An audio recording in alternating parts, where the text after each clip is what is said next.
Hello, I Nirmala Rawat welcome you to my YouTube channel. I hope everyone is enjoying this book. Thank you for your support. A quick recap.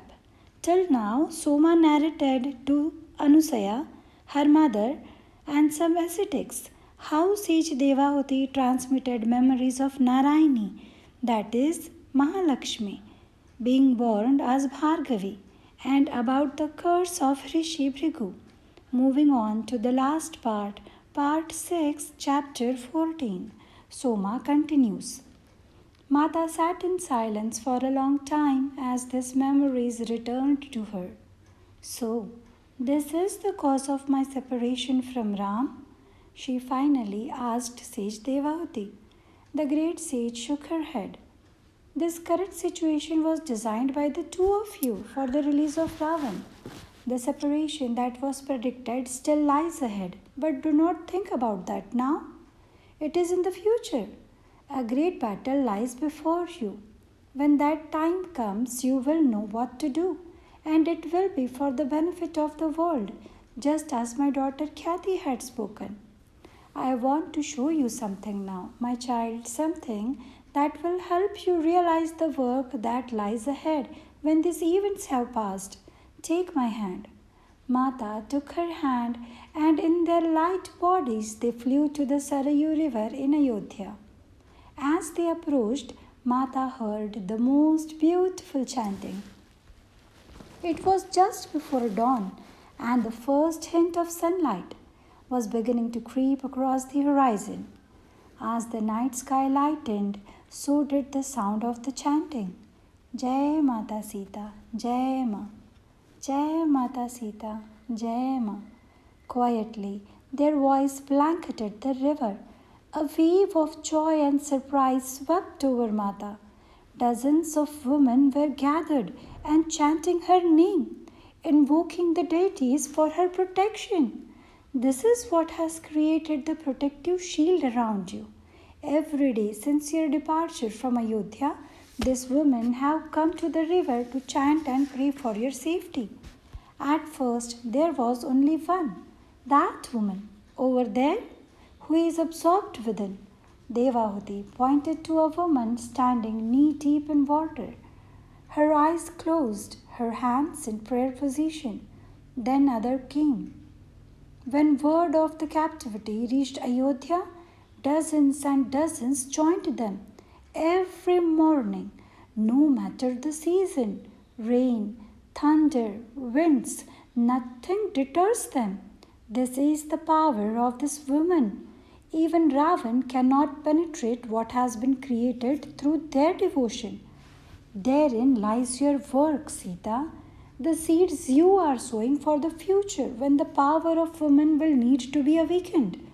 The purpose of your life is not only for now, but also for all who will come in the years ahead.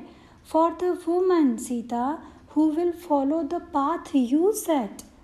I have felt their devotion, replied Mata quietly, but I didn't know from where it came. I have sensed a great love coming from Ayodhya, but I assumed it was for their Raja, Sri Ram. I did not think the woman of Ayodhya would feel this for me, as I was still a foreigner in this land when I had to leave it. These women do not know the power they had created. They are praying for your well-being without realizing the protective energy with which they have surrounded you. Take solace, Sita, in the love and devotion of this woman. The sight before Mata began to fade. The woman, the Sarayu river, the sunrise all faded from the view.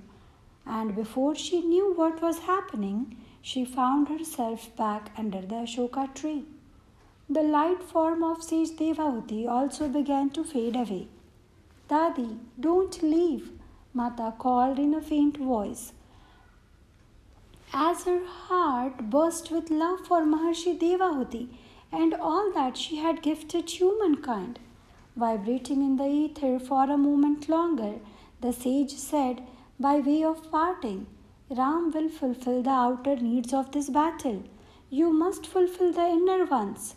Work from the inside, Sita, as you have been doing, from inside Ravan's mind.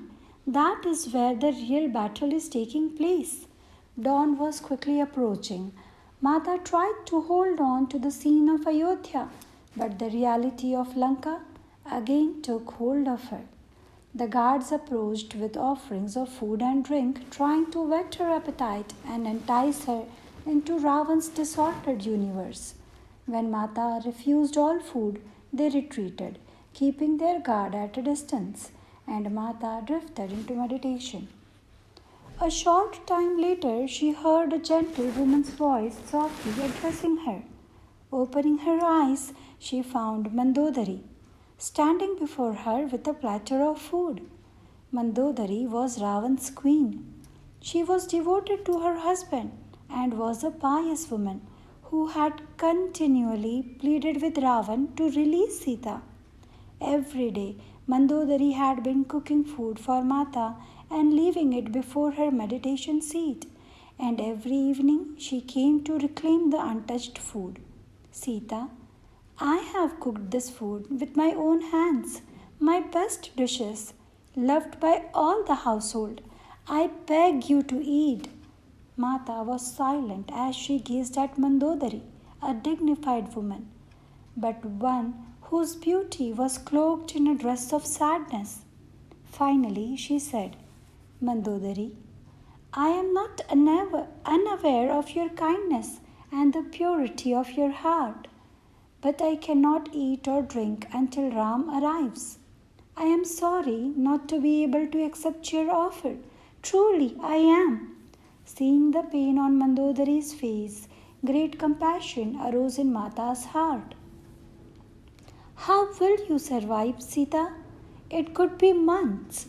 Do not worry about me, Mandodari. I am being sustained. But I promise you that the first food I take will be from your hands. I wish I could do something for you, Sita. You can. Mandodari looked at her expectantly. Her pain over Mata's condition was evident on her face. You can make peace with yourself. Mandodari looked at her with confusion, but Mata said no more. She had retreated again into meditation. Jai Shri Ram. Let me know your views on this part, whether you like this part or not. I will be waiting. Do not forget to watch complete episode.